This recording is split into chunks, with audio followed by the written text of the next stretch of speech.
청취자분들이 보내주신 자료를 보면서 오늘은 카톨릭 교회의 아주 중요한 변화의 순간을 좀 자세히 들여다볼까 합니다. 네. 프란치스코 교황 선정 후에 열렸던 콘클라베, 그리고 그 결과로 새 교황 레오 14세가 선출된 이야기인데요. 네, 정말 역사적인 사건이었죠. 이 과정이 어땠는지, 또 어떤 의미가 있는지, 앞으로 카톨릭 교회는 어떻게 될지 이런 것들 핵심만 쏙쏙 뽑아서 한번 파헤쳐 보겠습니다. 좋습니다. 그 콘클라베라는 게 워낙 독특하잖아요. 외부랑 완전히 차단되고. 맞아요. 거기서부터 또 첫 미국인 교황이라는 점, 그리고 그게 뭘 의미하는지 이야기할 거리가 아주 많습니다. 프란치스코 교황이 닦아놓은 길 위에서 이제 어떤 그림이 그려질지 궁금한 시점이죠. 그렇죠. 모든 일의 시작은 아시다시피 2025년 4월 22일 프란치스코 교황께서 88세로 선종하시면서부터였습니다. 네, 그 이후에 바로 새로운 교황을 뽑기 위한 절차, 그러니까 콘클라베가 준비되기 시작했죠. 그 콘클라베가 5월 7일에 시작됐다고요? 네, 5월 7일입니다. 80세 미만 추기경 133명이 참여했고요. 이게 열쇠로 잠근 방이라는 뜻처럼 외부 세계와는 완전히 단절된 상태에서 진행됩니다. 정말 철저하네요. 네, 전화나 인터넷은 물론이고 어떤 외부 소통도 금지된 채 오직 투표에만 집중하는 비밀 선거죠.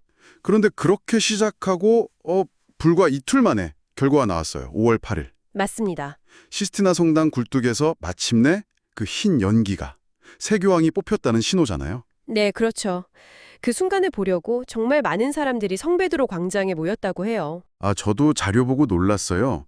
루이지애나에서 온 신부님도 계시고 과테말라에서 23시간 비행기 타고 오신 은퇴한 강사분도 계셨다고. 와, 23시간이요? 네, 그만큼 이게 단순한 종교 행사가 아니라 뭐랄까 전 세계적인 관심사라는 걸 보여주는 거죠. 관광객 유발 효과도 상당했을 것 같아요. 그럼요. 그리고 이 연기 신호 자체도 흥미로운 전통인데요. 19세기부터 시작됐다고 합니다. 그렇군요. 3분의 2 이상 득표자가 나올 때까지 하루에 최대 4번 투표를 하고 그 투표용지를 태워서 연기 색깔로 알리는 거죠. 검은 연기는 아직 결정 안 됐다. 흰 연기는 선출됐다. 비밀 유지를 위해서 이름도 직접 손으로 쓰고 필체까지 위장하려고 한다고요. 네, 그렇다고 합니다. 그만큼 엄격하게 진행되는 거죠. 그렇게 해서 마침내 그 흰 연기와 함께 발표된 제267대 교황이 바로 로버트 프랜시스 프레보스트 추기경. 네. 교황명은 레오 14세를 선택하셨고요. 69세, 시카고 출신. 이게 정말 중요한 포인트죠. 카톨릭 역사상 첫 미국인 교황. 맞습니다. 첫 미국인 교황. 그런데 이 레오 14세 교황 이력을 보면 또 상당히 흥미롭습니다. 어떤 점이요? 미국인이지만 페루에서 거의 20년 가까이 선교사로 활동하셨어요. 그래서 페루 시민권도 가진 이중 국적자입니다. 페루에서도요? 네.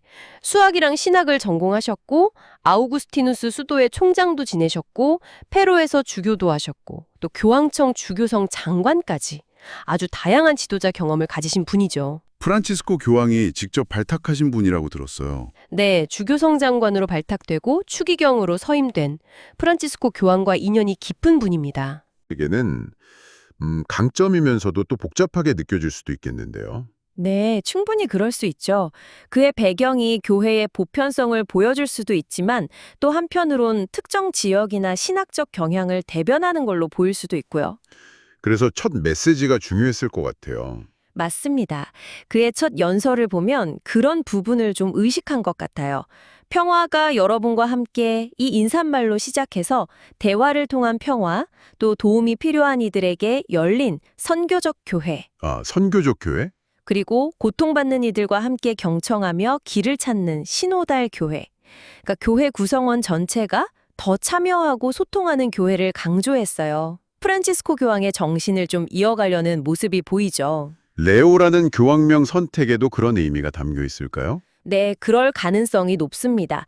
사회 정의나 노동자 권리에 힘썼던 레오 13세를 떠올리게 하거든요. 레오 13세. 네, 그래서 환경 문제라든지 이민자 문제, 빈곤층 문제 같이 프란치스코 교황이 중요하게 다뤘던 의제들을 계속 가져가겠다는 신호로 해석될 수 있습니다. 그런데 또 전통적인 붉은 망토는 입으셨다고요? 맞아요.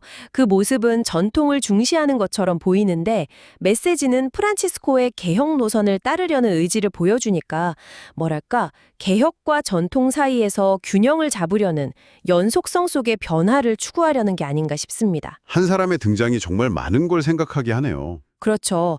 레오 14세의 선출은 여러 가지를 시사합니다. 그의 배경 자체가 교회의 다문화적인 현실, 그리고 글로벌 리더십의 필요성을 보여주는 것 같고요. 네. 또 평화, 대화, 사회 정의를 강조하는 것은 지금처럼 분열되고 갈등이 많은 현대 사회에서 교회가 어떤 역할을 하려고 하는지를 보여주는 거죠.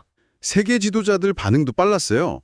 트럼프 미국 대통령은 첫 미국인 교황 탄생을 큰 영광이라고 했고 가른 전임 대통령들도 축하 메시지를 보냈더라고요. 네, 아무래도 첫 미국인 교황이다 보니 관심이 높을 수밖에 없죠. 정리해보면 다문화적 배경을 가진 지도자, 개혁과 전통의 조화를 시도할 것 같고 평화와 사회정의에 계속 관심을 가질 것이다. 이게 레오 14세 시대를 읽는 키워드가 되겠군요. 네, 아마도 그렇게 볼 수 있겠습니다. 앞으로 주목해야 할 부분들이죠. 자, 오늘 저희는 프란치스코 교황 선종부터 콘클라베를 거쳐서 역사상 첫 미국인 교황 레오 14세가 탄생하기까지의 과정을 쭉 따라와 왔습니다. 그분의 배경이나 첫 메시지를 통해서 카톨릭 교회의 미래를 살짝 엿볼 수도 있었고요. 네, 흥미로운 지점들이 많았습니다. 그럼 마지막으로 청취자분들께 이런 질문 한번 던져보고 싶습니다. 전 세계적이면서도 또 각 지역의 고유성을 가진 이 복잡한 카톨릭 교회를 첫 미국인 교황이 이끌게 됐는데 과연 그의 배경은 어떤 새로운 기회를 가져다 줄까? 또 어쩌면 예상치 못한 도전 과제가 될 수도 있지 않을까? 한번 생각해 보시면 재밌을 것 같습니다. 앞으로 그의 행보를 지켜봐야겠죠?